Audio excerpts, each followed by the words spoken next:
Mr. President, just a 1 minute. Yes, please. Just a suggestion, Mr. President.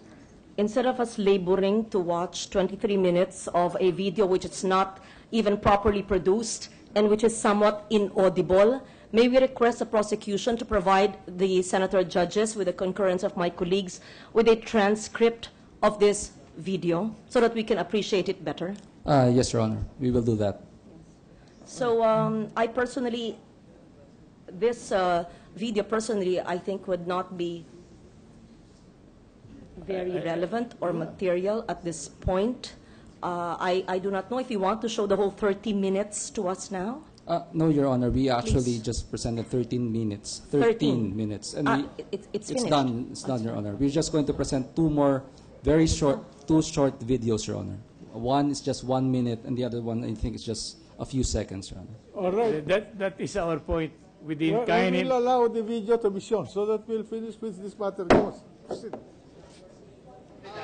Nakipagpulong lamang po ako kay Justice Midas Marquez upang liwanagin po talaga sa kanya yung mga eksaktong termino, yung mga kondisyones po na iginawan ng ating taas-tahasang hukuman. At ngayon naman po,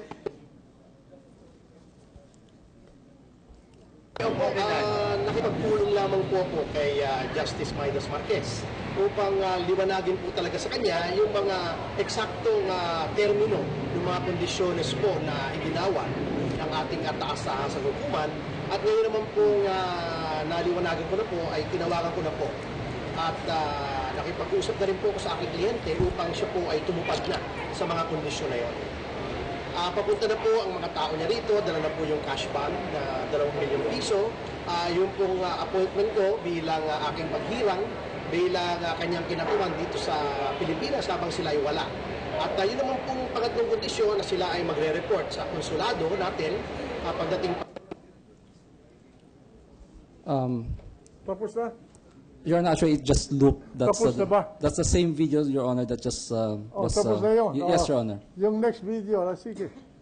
Tapusin natin.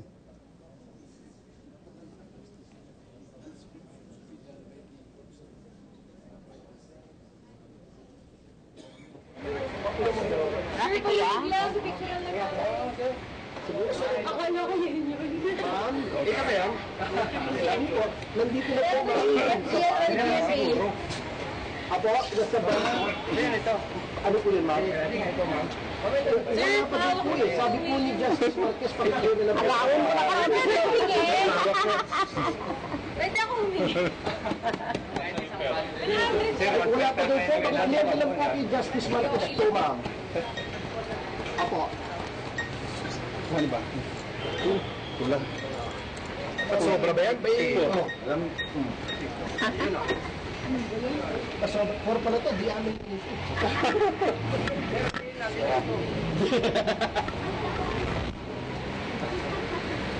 Ay, taga, huwag naman dito. Halay naman.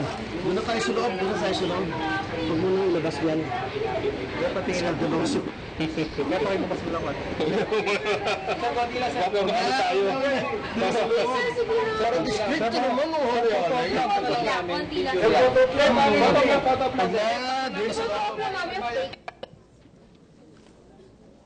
Your Honor, so those are just 3 videos, Your Honor. May I now proceed with the asking questions from the witness? Wait a minute. What is the relevance of the third video? Your Honor, that third video, Your Honor, showed the actual payment, the attempted payment at around 4:30, Your Honor, by the Council of GMA, Your Honor. Between the first video and the third video, how long a time transpired?